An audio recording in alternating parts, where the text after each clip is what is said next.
En el siglo XVII confluyeron en Europa, procedentes de Asia, África y América, tres bebidas estimulantes, calientes y reconfortantes que hoy siguen dominando nuestras culturas. Los seres humanos tenemos una relación muy estrecha con nuestras bebidas reconfortantes, las que servimos calientes y nos dan, paradójicamente, tanto una sensación de tranquilidad y relajación como un efecto estimulante. Aunque hay muchas de estas bebidas, como el mate suramericano, la kombucha, el té tuareg de menta y una cantidad prácticamente inagotable de infusiones diversas, con creativas mezclas de distintas plantas, flores, frutos y hojas, las que predominan son el café, el té y el chocolate.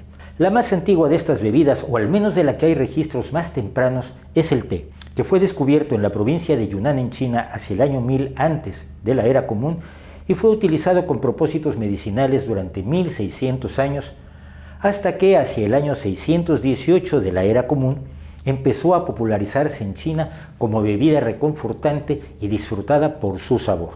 Un siglo después llegó a Japón, donde se naturalizó y se hizo parte de la cultura nipona, y tendrían que pasar otros 1000 años para que llegara a Europa, donde adquirió pasaporte británico gracias al rey Carlos II y su matrimonio con la portuguesa Catalina de Braganza, que llevó consigo el té a la corte inglesa a fines del siglo XVII. Todo el té es una infusión de la planta cuyo nombre científico es Camellia sinensis, un arbusto nativo de Asia. Las distintas variedades dependen no de plantas diversas, sino del tratamiento que se imparte a las hojas antes de preparar la infusión. El té blanco se hace con las hojas más tiernas, que solo se tratan con vapor antes de ponerlas en el mercado.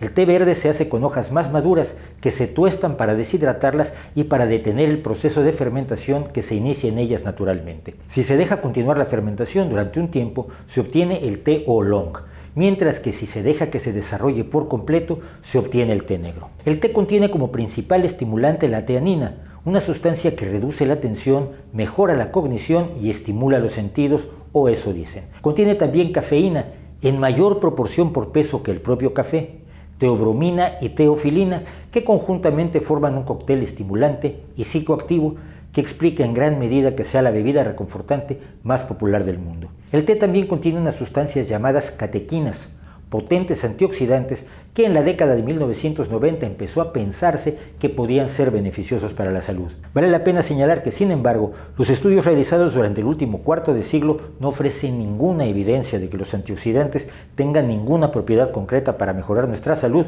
mucho menos prevenir el cáncer. El café es la más moderna de las tres grandes bebidas reconfortantes, aunque su principal ingrediente activo, la cafeína, es considerada por muchos expertos la droga más común y más consumida del mundo, ya que además de estar en el café, que es el desayuno de gran parte de Occidente, la encontramos en numerosas bebidas refrescantes y energéticas e incluso en algunos helados. El café contiene además teobromina. La leyenda atribuye el descubrimiento del café a un pastor de cabras llamado Caldi, que mantenía su rebaño en las tierras altas de Etiopía durante el siglo XIII de la era común. Allí vio que sus animales se mostraban más inquietos y animados cuando consumían las bayas de cierto árbol y decidió probarlas él mismo. Como fuera, para el siglo XV el café ya era cultivado en Yemen y los árabes prohibieron su cultivo fuera de las tierras que controlaban para venderlo a Europa, donde empezaron a aparecer los establecimientos donde se podía consumir una taza de café y participar en estimulantes conversaciones en las principales ciudades de Inglaterra, Austria, Francia, Alemania y Holanda. En 1616, los mercaderes holandeses precisamente sacaron de contrabando de Yemen semillas de café que empezaron a cultivar en invernaderos. Más que otras bebidas, el café fue considerado por muchos un producto satánico que exigió la intervención del Papa Clemente VIII para autorizar su consumo en 1615. El chocolate era originalmente una bebida esencialmente amarga, obtenida al tostar las semillas del árbol de cacao y luego molerlas, para cocer el resultado en agua adicionada con vainilla aromatizante, algunas especies y a veces algo de chile o maíz molido y alguna miel natural. Puede sonar poco apetitoso, pero resulta que el chocolate, cuya etimología no es clara, por cierto, no era solo una bebida que se consumía por gusto. Si el gusto por el chocolate azteca era probablemente adquirido, como el gusto por el amargor de la cerveza, la energía que impartía al consumidor era su principal virtud.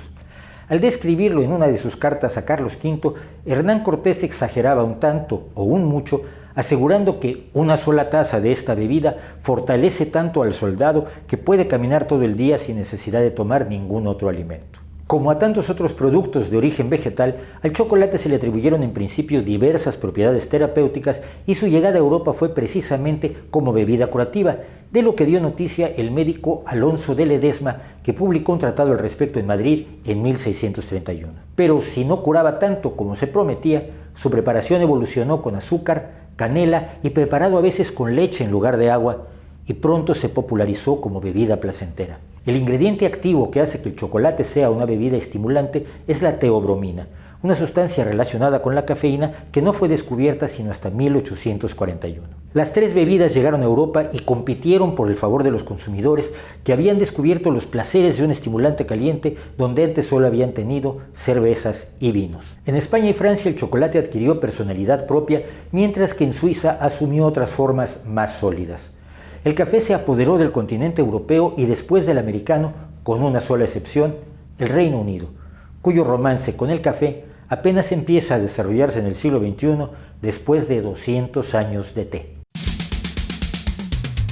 Gustavo III, rey de Suecia, estaba convencido de que el café que había invadido sus dominios era un peligroso veneno y se propuso probarlo. Se procuró a dos hermanos gemelos condenados a muerte y les conmutó la pena por una cadena perpetua a cambio de que uno se tomara 3 jarras de café al día y el otro hiciera lo mismo con 3 jarras de té bajo la supervisión de 2 médicos. Gustavo III fue asesinado en 1792 y los 2 médicos eventualmente también murieron, mientras los condenados seguían vivos.